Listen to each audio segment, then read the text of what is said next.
The crystalline spires of Draconus Prime pierced the violet sky like ancient spears, their surfaces reflecting the twin suns that bathed the dragon homeworld in perpetual twilight. Within the grandest spire, the Obsidian Palace, Emperor Vorthak the Eternal paced the length of his throne room with heavy, deliberate steps. Each footfall echoed through the vast chamber, a sound that had once struck fear into the hearts of 1,000 conquered species. But today, fear was not what filled the great dragon's heart. Today it was something far more devastating: helplessness. "Bring me another healer," Vorthak commanded, his voice a rumble that shook the very foundations of the palace. His massive form, covered in scales that shifted from deep emerald to midnight black depending on his mood, dominated the space. Wings that could blot out entire cities when spread were now folded tightly against his back in a gesture of barely contained anxiety. Chancellor Thyros, an ancient dragon whose own scales had long since turned the silver white of extreme age, bowed low. "My lord, we have consulted every medical specialist in the Draconic Empire. The healers of Altair 7, the bioengineers of the Centauri Collective, even the mysterious medicine men of the Outer Rim worlds. None can determine what ails Prince Kalen." The mention of his son's name caused Vorthak's massive claws to scrape against the polished obsidian floor. Prince Kalen, his youngest offspring and the brightest flame of his bloodline, had been wasting away for months now. What had begun as a simple fatigue had progressed into something that defied all understanding. The young dragon, barely past his second century and still in the equivalent of adolescence for their long-lived species, could no longer maintain his natural form for extended periods. His scales had lost their lustrous sheen, his fire burned weak and cold, and most alarming of all, his mind seemed to drift in and out of consciousness like a ship lost in a cosmic storm. "Perhaps," Thyros ventured carefully, "we should consider the possibility that this is not a physical ailment at all. The court mystics believe it might be a curse, or some form of psychic attack from our enemies." Vorthak's head snapped toward his chancellor, eyes blazing with an inner fire that could have melted steel. "You think I have not considered every possibility? I have had our best interrogators question every captured enemy. I have consulted oracles and seers from a dozen different worlds. Nothing. No curse, no poison, no weapon known to any civilization we have encountered." The Emperor turned toward the great windows that looked out over his capital city. Below, millions of dragons went about their daily lives, unaware that their prince was slowly dying in the medical wing of the palace. The Draconic Empire stretched across 3 galaxies, encompassing hundreds of worlds and countless species. They were the apex predators of the known universe, beings of such power and majesty that entire civilizations knelt before them. And yet, for all their might, they could not save one young dragon. "There is one possibility we have not yet explored," Thyros said quietly. Vorthak did not turn around, but his voice carried a dangerous edge. "Speak." "The humans, my lord." The silence that followed was so complete that the only sound was the gentle hum of the palace's energy systems. When Vorthak finally spoke, his voice was barely above a whisper, which somehow made it more terrifying than his loudest roar. "The humans? Those mammals? Those short-lived, soft-skinned creatures who have barely mastered fire?" Thyros cleared his throat nervously. "My lord, our intelligence reports suggest that despite their primitive appearance, humans have developed remarkably advanced medical techniques. They approach healing from a completely different perspective than any other species we have encountered. Where we focus on power and energy manipulation, they focus on understanding." "Understanding." Vorthak turned slowly, his massive form casting shadows across the throne room. "Yes, my lord. They do not simply treat symptoms with force or energy. They seek to comprehend the underlying mechanisms of illness. They study the smallest components of life, things they call cells and molecules. Their methods are methodical, systematic, scientific in a way that our more instinctual approaches are not." Vorthak considered this for a long moment. The dragons had always been a species that relied on their natural abilities. Their healing was accomplished through energy manipulation. Their magic, their innate connection to the cosmic forces. It was powerful, but it was also limited to what they could perceive and understand through their enhanced senses. "And you believe these humans might succeed where our greatest healers have failed?" "I believe, my lord, that when all conventional wisdom fails, perhaps it is time to consider the unconventional." The humans are known for their adaptability, their ability to find solutions that other species would never consider. They are also... Thyros paused, choosing his words carefully. Known for their compassion, especially toward the young and vulnerable. The Emperor's laugh was bitter. Compassion, a weakness we have long since evolved beyond. Perhaps, my lord, but in this case that weakness might be exactly what Prince Kalen needs. Vorthak moved to a smaller window that looked directly into the medical wing. Through the reinforced crystal, he could see his son's still form lying on a bed that had been specially constructed to accommodate a young dragon's physiology. Kalen's breathing was shallow, his magnificent blue-green scales dull and lifeless. The court physicians moved around him with the efficiency of long practice, but Vorthak could see the defeat in their movements. They were simply maintaining the prince now, keeping him stable while they waited for the inevitable. How would we even contact them? Vorthak asked, his voice betraying a father's desperation despite his attempts to maintain imperial dignity. The humans have a small diplomatic station in the neutral zone of the Terran Federation. We could send an envoy, explain the situation. They might be willing to send someone. And what makes you think they would help us? We have not exactly been neighborly toward their species. Thyros allowed himself a small smile. Because, my lord, everything we know about humans suggests that when faced with a child in need, politics becomes irrelevant to them. It is perhaps their greatest strength and their greatest weakness. Vorthak stared at his dying son for another long moment. Pride warred with desperation in his ancient heart. To ask for help from humans of all species felt like admitting defeat. But to lose Kalen, send the envoy, he said finally.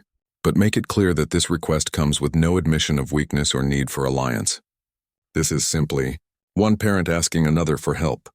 As Thyros bowed and departed to carry out his emperor's orders, Vorthak remained at the window, watching over his son and wondering if he had just made the greatest mistake of his reign, or perhaps its most important decision. Dr. Sarah Chen had seen many strange things during her 15 years as a pediatric physician, but nothing had prepared her for the diplomatic envoy that materialized in the conference room of Terra Station Alpha. The dragon ambassador, Nyx Thera, was smaller than the legendary emperor she had heard about in news reports, but still massive enough that the station's architects had needed to reinforce the floor and remove most of the furniture to accommodate her presence. Dr. Chen, the dragon's voice resonated through the chamber like distant thunder. I am told you specialize in the care of young beings. Sarah stood only 5 feet 4 inches tall, dwarfed by the magnificent creature before her, but her voice remained steady. I do. Pediatric medicine is my specialty. Though I have to admit I've never treated anyone quite like your species before. Nyx Thera's great head tilted slightly, studying the human with eyes that held an intelligence older than Sarah's entire civilization. The prince is dying, Dr. Chen. Our greatest healers have exhausted every known treatment. The emperor has, reluctantly, decided to seek outside assistance. Tell me about the symptoms, Sarah said, pulling out her tablet and settling into the one remaining chair. She had learned long ago that the key to good medicine was listening, regardless of whether your patient was a human child or apparently a dragon prince. Prince Kalen is 213 years of age, which for our species is equivalent to what you might consider a teenager. 3 months ago, he began experiencing fatigue during his flight training. Initially, we attributed this to the normal challenges of learning advanced aerial maneuvers. However, the condition has progressively worsened. Sarah made notes as Nyx Thera continued, her mind already beginning to process the information through the lens of her medical training. What other symptoms have you observed? His scales have lost their natural luminescence and have become brittle. His fire, once strong enough to melt stone, now barely produces enough heat to warm himself. He sleeps constantly, and when awake he seems disconnected, as if his mind is somewhere else entirely. Has he experienced any trauma recently, physical or emotional? The dragon's eyes narrowed slightly. He was present during the conquest of the Rigel system 6 months ago. It was meant to be an educational experience, to prepare him for his future role in the Empire. But he did not participate in the actual fighting. Sarah felt a chill that had nothing to do with the station's climate control. He witnessed combat? From a safe distance, yes. The subjugation of primitive worlds is a normal part of a young dragon's education. How else would he learn to rule? I see. Sarah kept her expression neutral, though internally she was beginning to form theories. Has he been eating normally? His appetite has decreased significantly. He shows little interest in his favorite foods, and when he does eat, it seems to be more from necessity than desire. Any physical injuries? Even minor ones? None that our healers could detect. His body appears physically sound, but it is as if some vital force is slowly draining away. Sarah set down her tablet and looked directly at the massive dragon. Ambassador Nixthera, I need to ask you something, and I need you to answer honestly, even if it might seem irrelevant or strange to you. Proceed. During this conquest he witnessed, were there casualties among the defending population? Of course. Resistance was met with appropriate force, as is standard protocol. Were there children among the casualties? The dragon's massive head drew back slightly, and for a moment, Sarah thought she might have offended the creature beyond any hope of helping the prince. But then Nixthera's expression shifted to something that might have been confusion. There were young ones among the defenders, yes, but I fail to see how this is relevant to Prince Kaelin's condition. He was not physically harmed, and he has been raised to understand that conquest is the natural order of things. Sarah leaned forward in her chair. Ambassador, what I'm about to suggest might sound impossible to your people, but I believe Prince Kaelin might be suffering from what we humans call post-traumatic stress disorder, combined with what appears to be severe depression. I do not understand these terms, why let me explain. Sometimes when a young mind witnesses traumatic events, especially violence against other young beings, it can cause deep psychological wounds that manifest as physical symptoms. The mind, in trying to protect itself from painful memories, can essentially begin to shut down the body's normal functions. Nixthera was quiet for several minutes, her great eyes reflecting an internal struggle. Finally she spoke. You are suggesting that my prince is ill because he feels sympathy for our enemies? I'm suggesting that your prince might have a level of empathy that is incompatible with witnessing suffering, especially among children. In human development, this is actually a sign of emotional maturity and moral development, not weakness. But dragons do not experience such softness. We are apex predators. We conquer and rule because it is our nature. Sarah stood up and walked to the observation window that looked out into space. Ambassador, may I share something about human development with you? If it will help my prince, yes. Human children are born with an enormous capacity for empathy and compassion. As they grow, we have a choice. We can nurture that compassion and teach them to channel it constructively, or we can suppress it in the name of making them stronger. What we've learned over thousands of years is that suppressing natural empathy doesn't actually make someone stronger. It makes them sick. You believe Prince Kaelin possesses this? Empathy?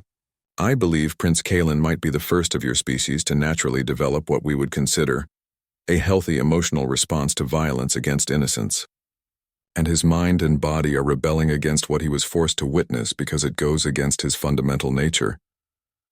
Nixithara was silent for a long time. When she finally spoke, her voice was softer than before. If this is true, how can he be treated? How can he learn to rule an empire if he cannot bear to see conquest? First, we need to help him heal from the trauma he's experienced. This will involve therapy, counseling, and possibly medication to help his brain chemistry stabilize. But more importantly, you and your people need to consider that having a ruler with empathy might not be a weakness at all.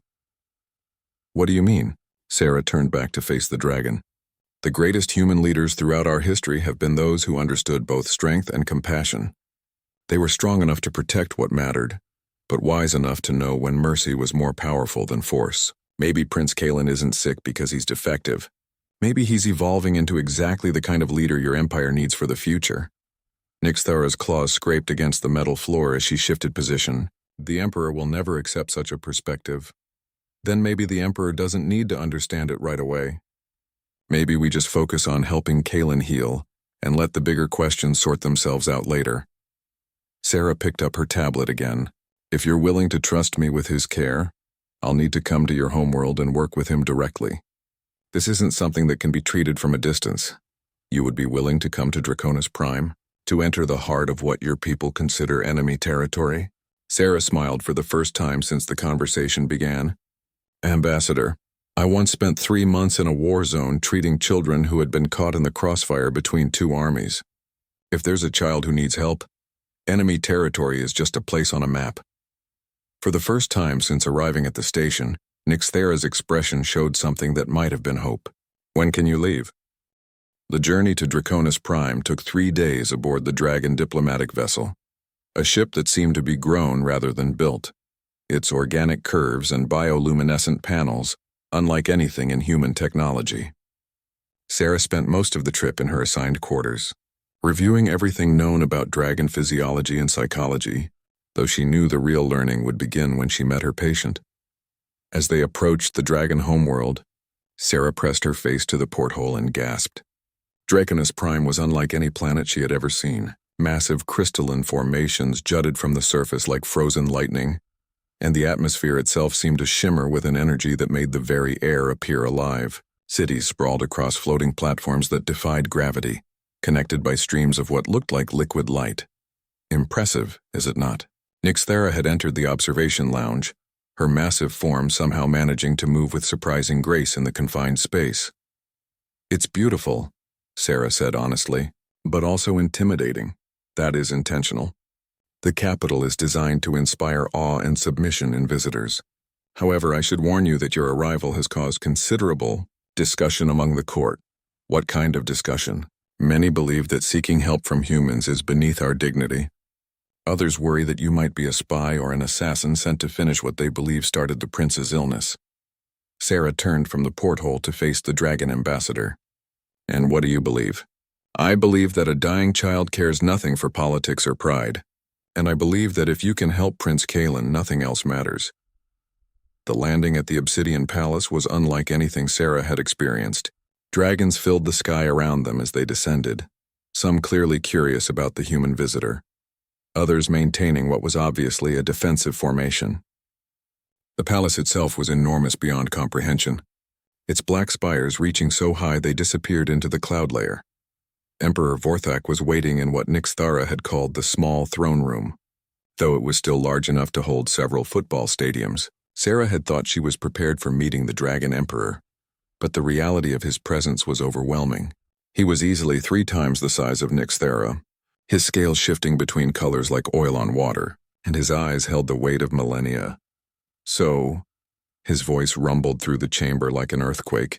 You are the human who thinks she can accomplish what our greatest healers could not.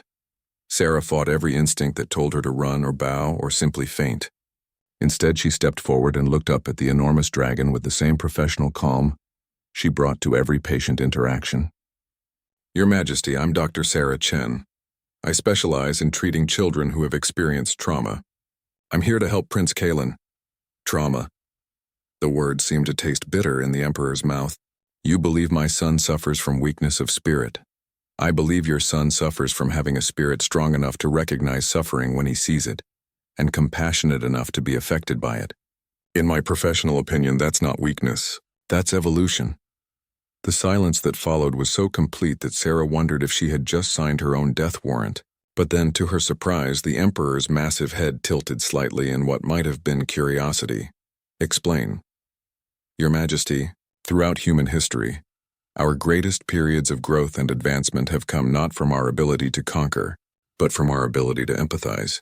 The leaders who built the most enduring civilizations were those who understood that true strength comes from knowing when to fight and when to show mercy. And you believe my son possesses this? Empathy? I won't know for certain until I examine him, but based on the symptoms described, I believe Prince Kalen might be the first member of your species to develop what we would consider advanced emotional intelligence. His mind and body are rejecting what he witnessed because it conflicts with his natural inclination toward protecting rather than harming the innocent. Vorthak was quiet for several minutes, his great eyes studying Sarah with an intensity that made her feel like an insect under a microscope. Finally, he spoke. If you are correct, if my son truly possesses this empathy you speak of, what does that mean for his future? How can he rule an empire built on conquest and dominance? Maybe, Sarah said carefully. The question isn't how he can rule the empire as it is, but how he might transform it into something better. Before the Emperor could respond, a commotion erupted from the chamber's entrance. A group of dragon physicians rushed in, their scales pale with what Sarah was beginning to recognize as dragon distress. Your Majesty, The lead physician called out. Prince Kalen has taken a turn for the worse. His life signs are failing rapidly. Sarah didn't wait for permission. She grabbed her medical kit and ran toward the exit, calling over her shoulder, "Where is he? Take me to him now." The medical wing of the palace was a marvel of dragon biotechnology, but Sarah barely noticed the organic architecture as she was led through corridors that pulsed with a gentle blue light. When they reached Prince Kalen's chamber, she stopped short. The young dragon was beautiful even in his illness. His scales, though dulled, still held hints of the brilliant blue-green they must have been when he was healthy. He was much smaller than the adult dragons she had met, roughly the size of a large horse, but his breathing was so shallow that his chest barely moved. "How long has he been like this?" Sarah asked, immediately beginning her examination. "His condition began deteriorating approximately 1 hour ago," one of the dragon physicians replied. "His body temperature has dropped significantly, and his neural activity is barely detectable." Sarah placed her hands on the young dragon's side, feeling for a pulse. What she found made her heart race. "His heart rate is extremely weak and irregular. I need to understand his physiology better. Do dragons have anything equivalent to what humans would call blood pressure?" The dragon physicians exchanged glances. "We measure what you might call energy flow through his system. Currently that flow is critically low. Show me his brain activity." "Do you have any way to measure that?" One of the physicians led her to a bioluminescent panel that displayed patterns of light Sarah assumed represented neural activity. Even without understanding the specifics, she could see that the patterns were weak and erratic. "He's essentially shutting down," she murmured, more to herself than to anyone else. Then louder, "I need to try something, but I need everyone except essential medical staff to leave the room." "Dr. Chen," Nixithara said from behind her. "The Emperor insists on remaining." Sarah turned to see Vorthak standing in the doorway, his massive form filling the entrance. For a moment she considered arguing, but then she saw something in the great dragon's eyes that stopped her. Beneath all the imperial power and ancient authority, she saw what she recognized in every parent she had ever worked with: pure, desperate love for a dying child. "He can stay," she said quietly. "But I need everyone else to give me space to work." As the chamber cleared of all but essential personnel, Sarah moved closer to Prince Kalen's head and began to speak softly, using the same gentle tone she had perfected over years of working with traumatized children. "Hello, Kalen. My name is Sarah, and I'm here to help you. I know you're in pain and I know you're scared, but I need you to listen to my voice and try to come back to us." Sarah continued speaking softly to the unconscious prince, her voice steady and soothing despite the gravity of the situation. She had learned years ago that even when patients appeared completely unresponsive, they could often still hear and process familiar, comforting sounds. "Kalen, I know you might feel lost right now, like you're floating somewhere far away from everything that hurts, but I need you to know that it's okay to feel what you're feeling. It's okay that seeing others in pain made you sad. That doesn't make you weak or broken. It makes you extraordinary." Behind her, she heard a sharp intake of breath from Emperor Vorthak, but she didn't turn around. Her entire focus was on the young dragon before her, watching for any sign of response. "I've worked with many young people who have seen terrible things," she continued, gently placing her hand on the prince's snout. "And do you know what I've learned? The ones who feel the most, who care the most about others' pain, they're the ones who grow up to make the world better." Sarah noticed the faintest flicker in the bioluminescent display that monitored Prince Kalen's neural activity. Encouraged, she pressed on. "I want to tell you about a patient I once had, a little boy named Marcus. He was about your age in human years, and he had witnessed something terrible during a war. For months he wouldn't speak, wouldn't eat, wouldn't even look at anyone. Everyone thought he was broken beyond repair." The neural activity display flickered again, more noticeably this time. One of the dragon physicians moved closer to examine the readings, but Sarah gestured for them to maintain their distance. "But Marcus wasn't broken, Kalen. He was just carrying too much pain for one small heart to hold. So do you know what we did? We taught him that feeling deeply wasn't a flaw to be fixed. It was a gift to be honored. We taught him ways to carry that pain without letting it consume him." Prince Kalen's breathing seemed to deepen slightly, and the energy flow readings showed a marginal improvement. Sarah felt a surge of hope. Marcus grew up to become a doctor, just like me. He dedicated his life to helping other children who had experienced trauma. His sensitivity, the very thing everyone thought was his weakness, became his greatest strength. He could understand their pain because he had felt it himself. Sarah paused, watching the monitoring displays more intently. The prince's vital signs were stabilizing, slowly but measurably. I think you might be like Marcus, Kaelin. I think you have a heart big enough to feel not just your own pain, but the pain of others. And that's not something to be ashamed of. That's something to be treasured. For the first time since arriving at the palace, Sarah heard Emperor Vorthak speak, his voice barely above a whisper. Is this truly what you believe? That feeling such compassion could be valuable?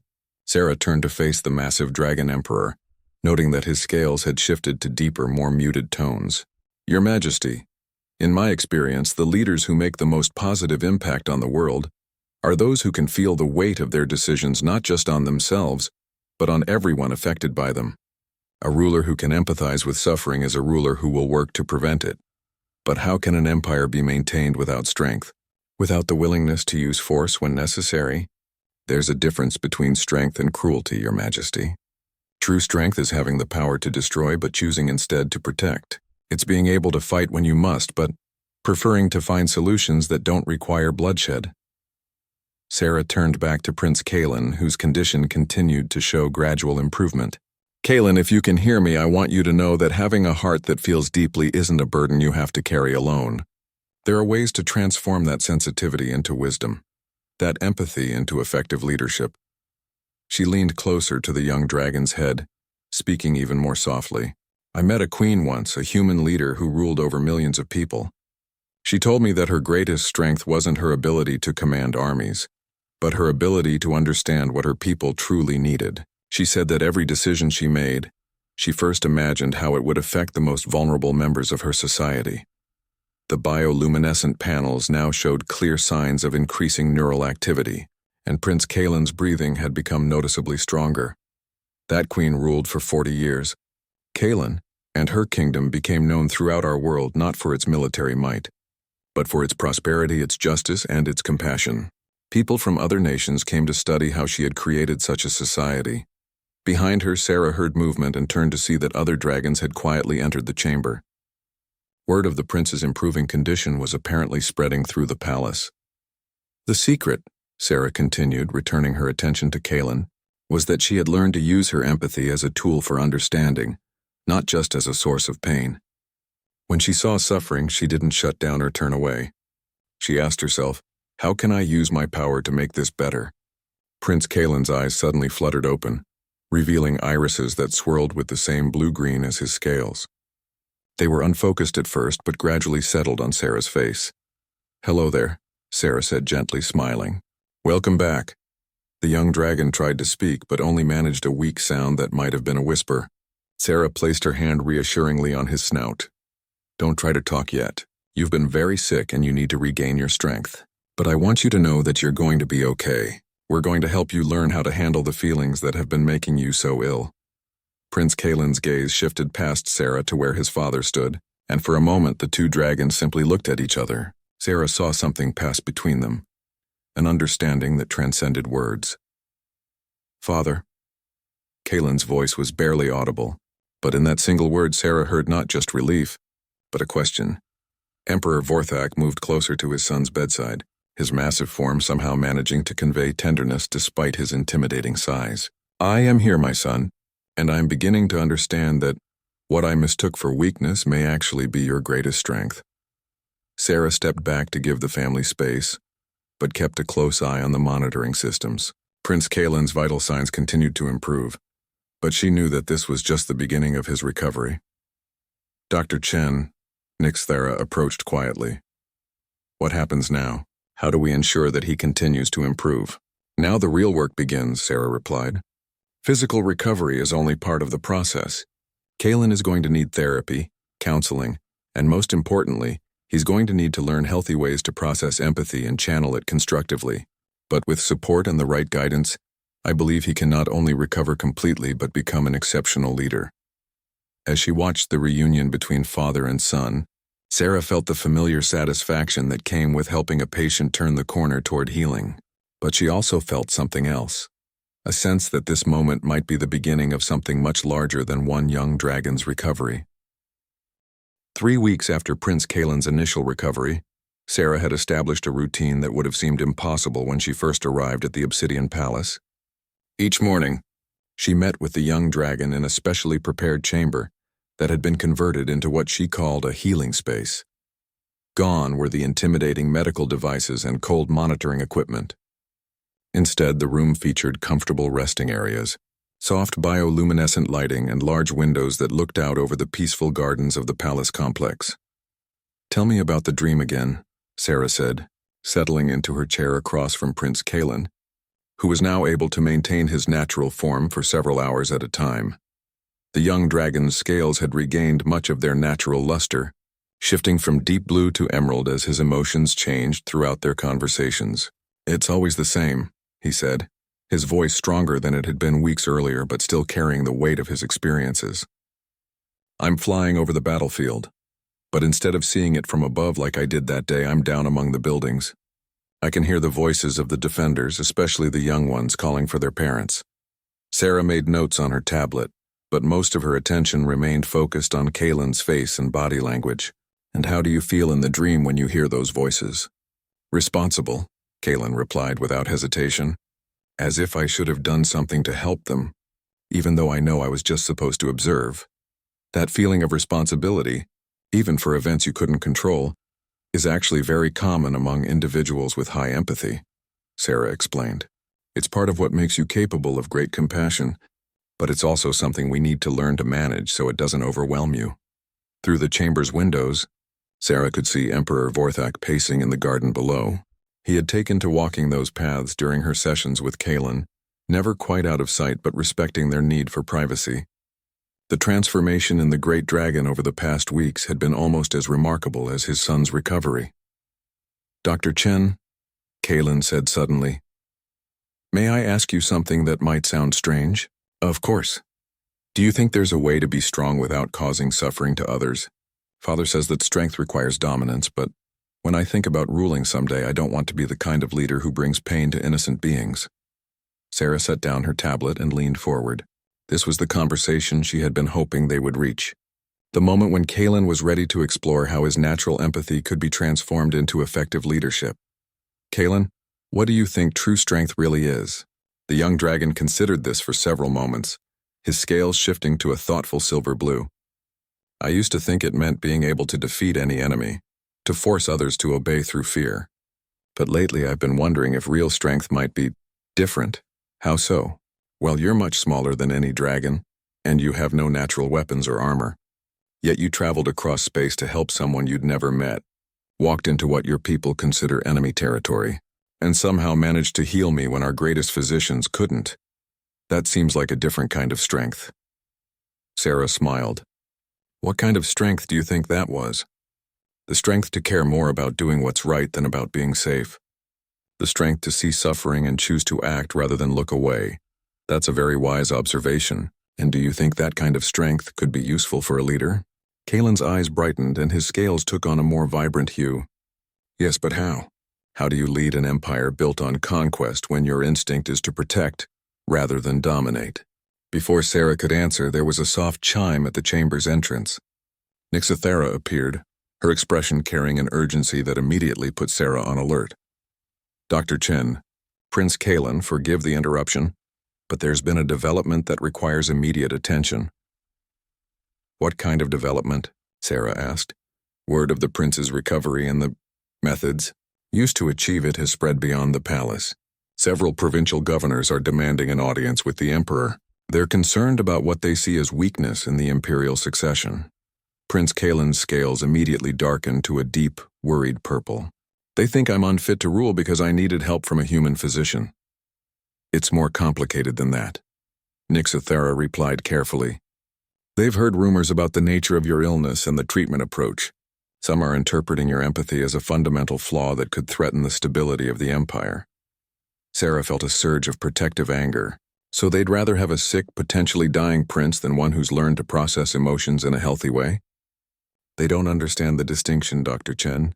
To many of our people, any deviation from traditional dragon nature is seen as weakness."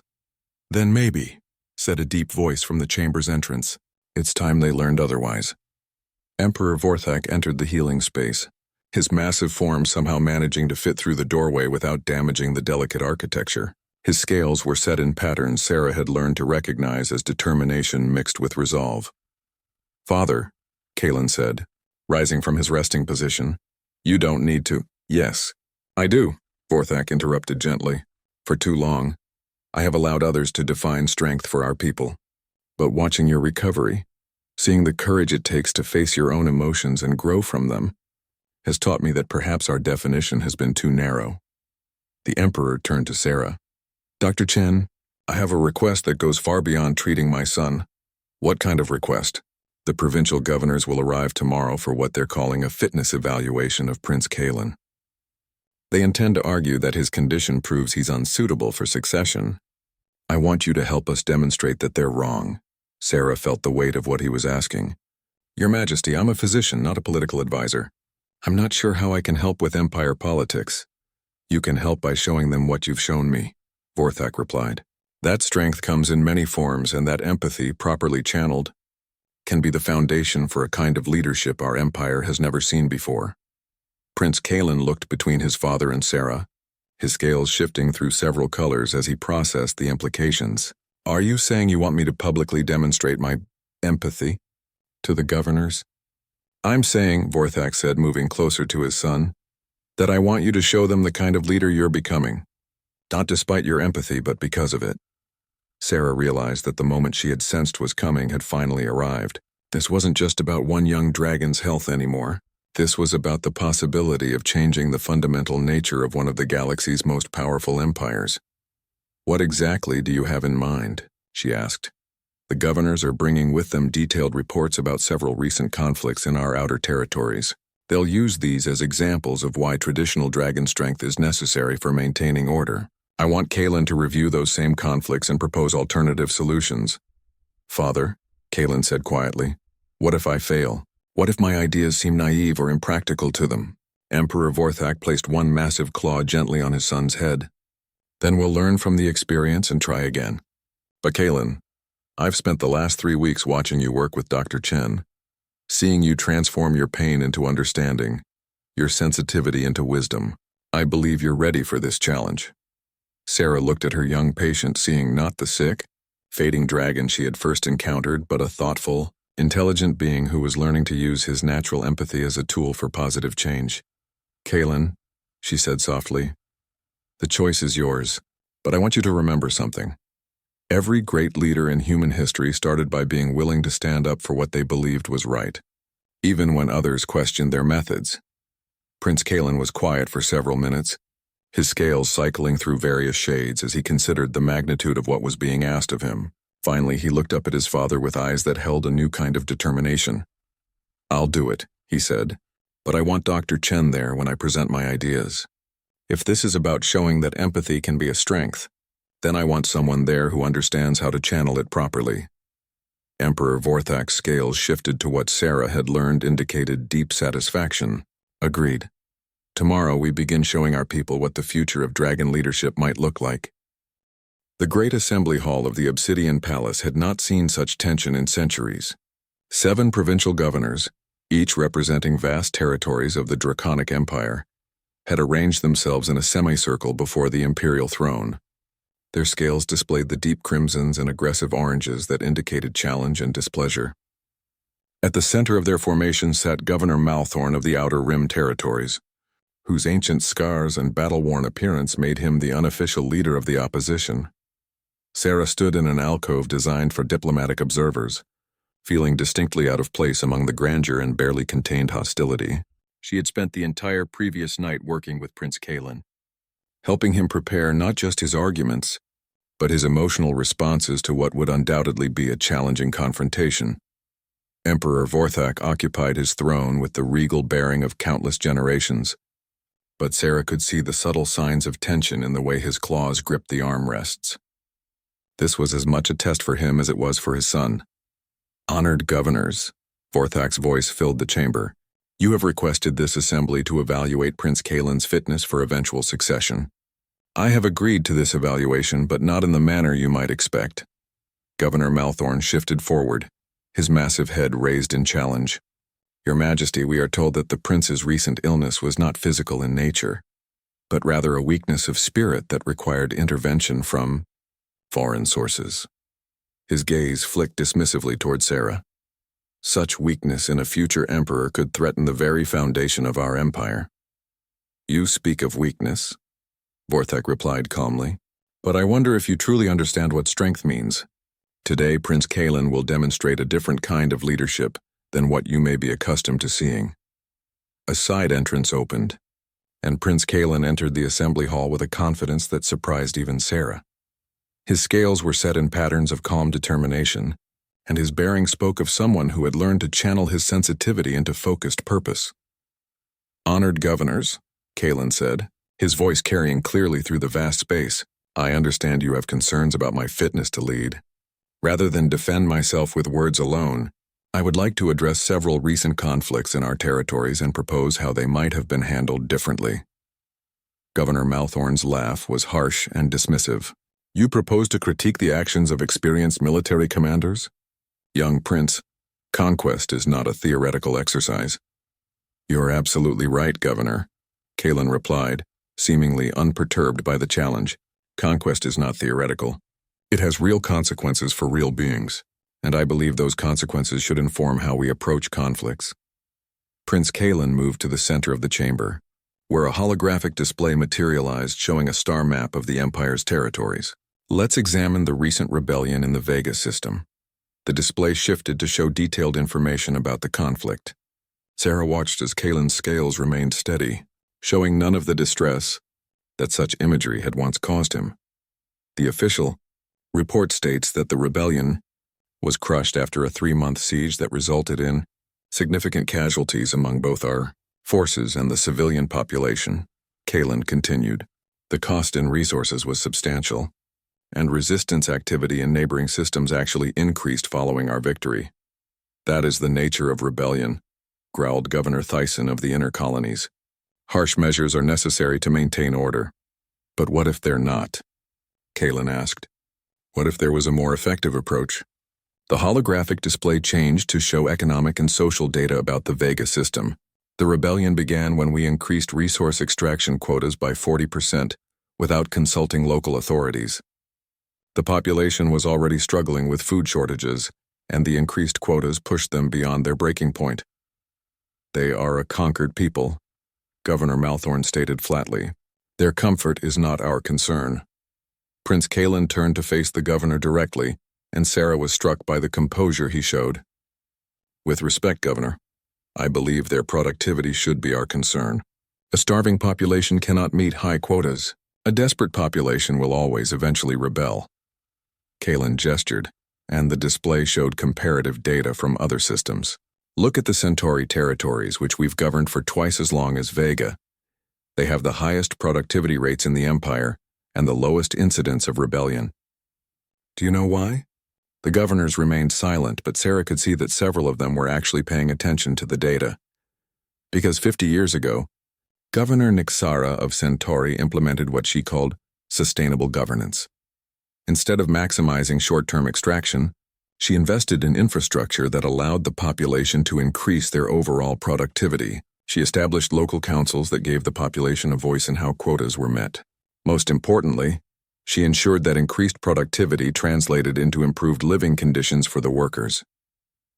Nixara was always too soft, Governor Malthorn muttered. But his tone was less certain than before. Was she? Kalen asked.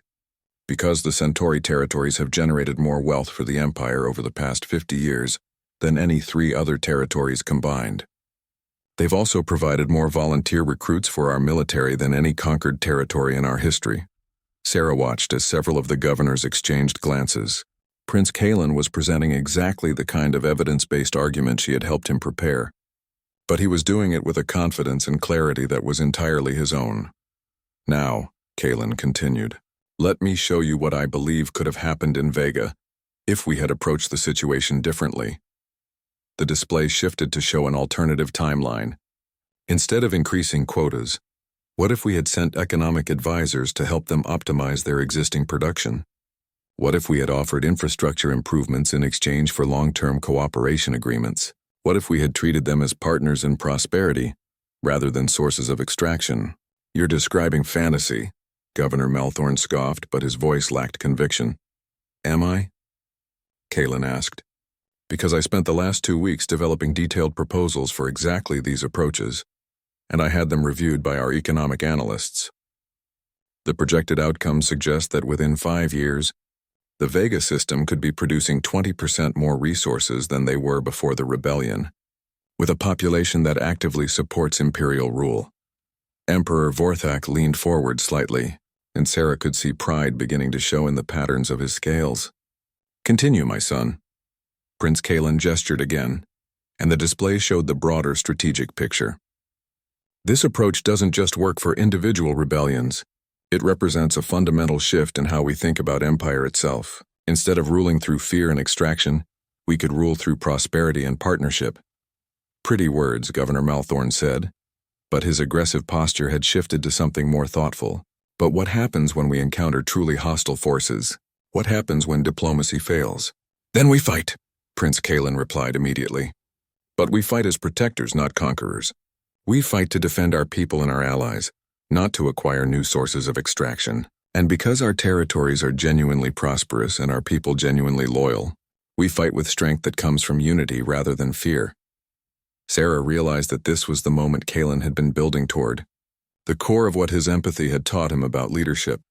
Honored governors, Prince Kaelin said, his voice carrying throughout the chamber.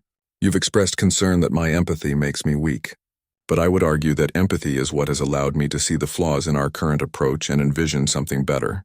The ability to understand what others need and feel isn't weakness. It's the foundation of sustainable power. The chamber fell silent except for the gentle hum of the bioluminescent lighting. Sarah watched as the governors processed what they had heard, their scales shifting through various colors as they considered Prince Kaelin's proposals. Finally, Governor Malthorn spoke, his voice thoughtful rather than challenging.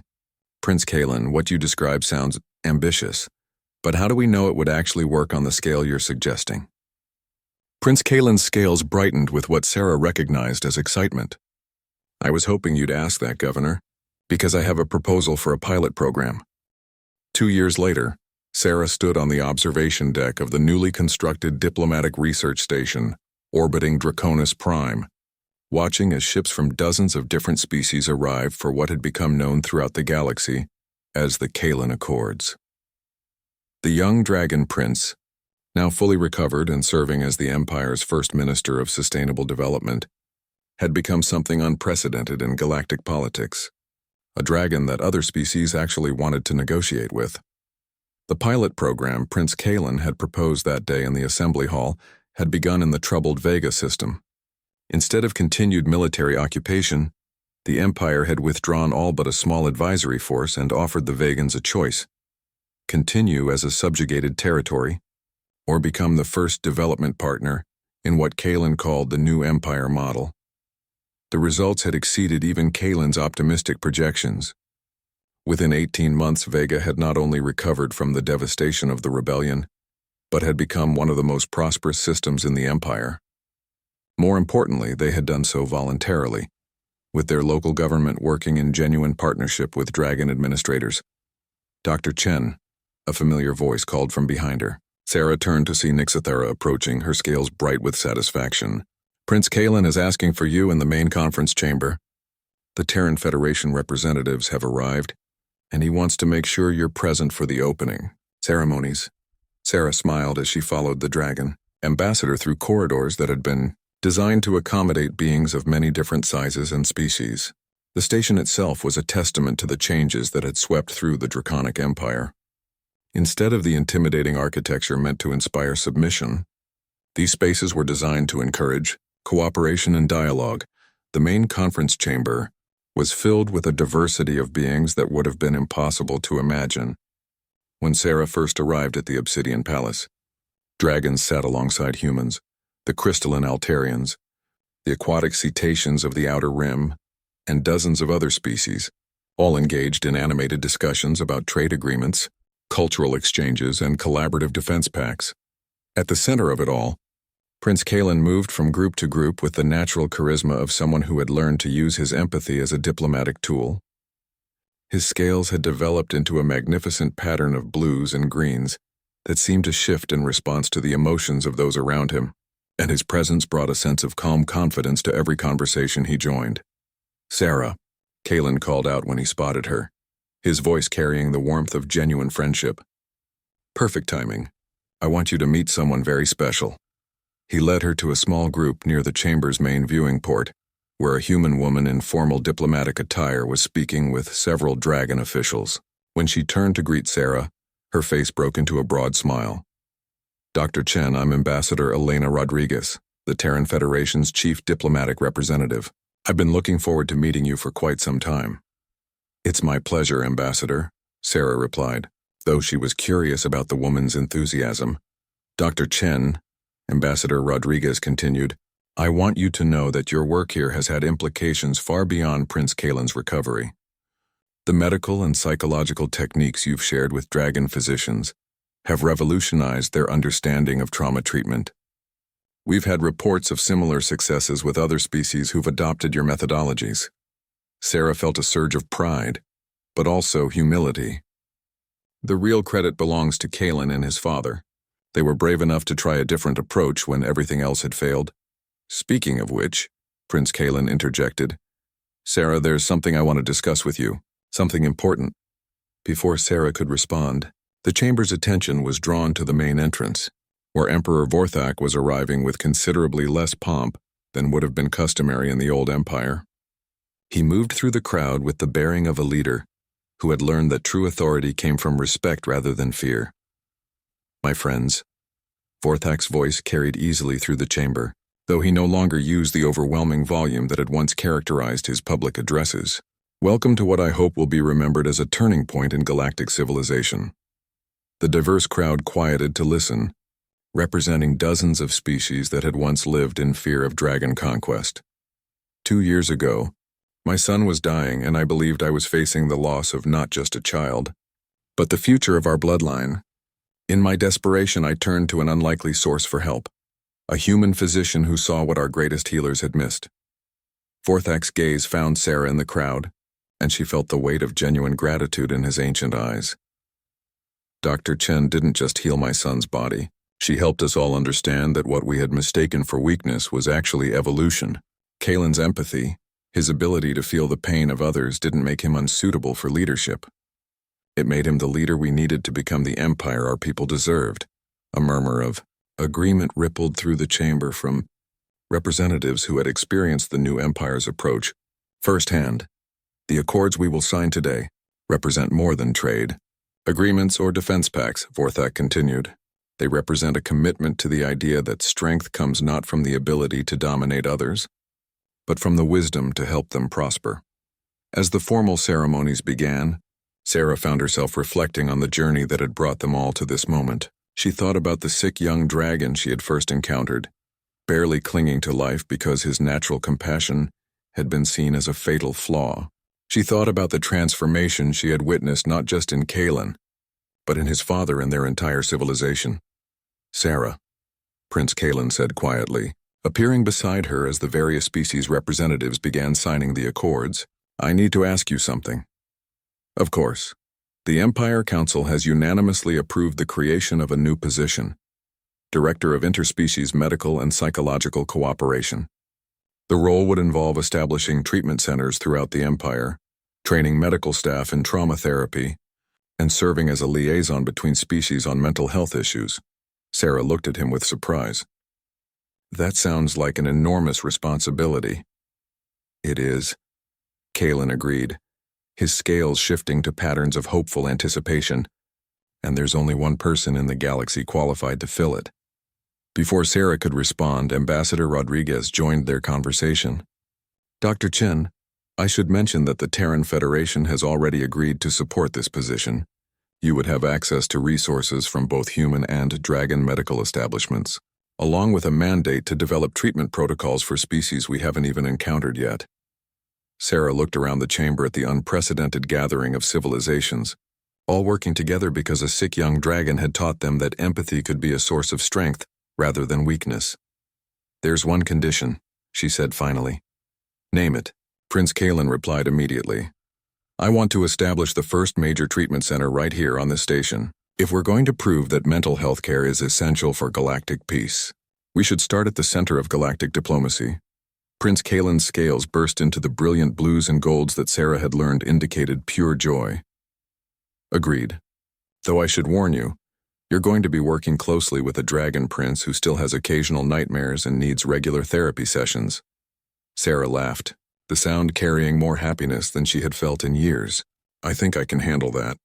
After all, my most successful patient is currently reshaping galactic civilization.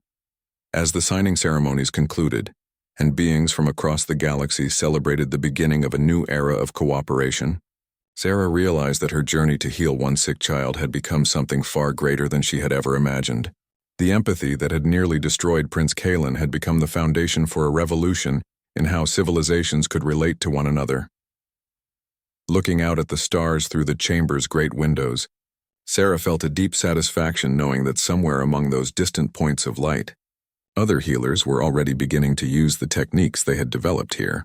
The ripples of compassion that had started with one human doctor's willingness to treat a dragon prince were spreading throughout the galaxy, carrying with them the promise that strength and kindness could finally learn to work together. In the months and years that followed, historians would debate the exact moment when the galaxy shifted from an era of conquest to an age of cooperation. But for those who were present that day, there was no question that it had begun with a simple truth. Sometimes the greatest strength comes not from the ability to fight, but from the courage to care.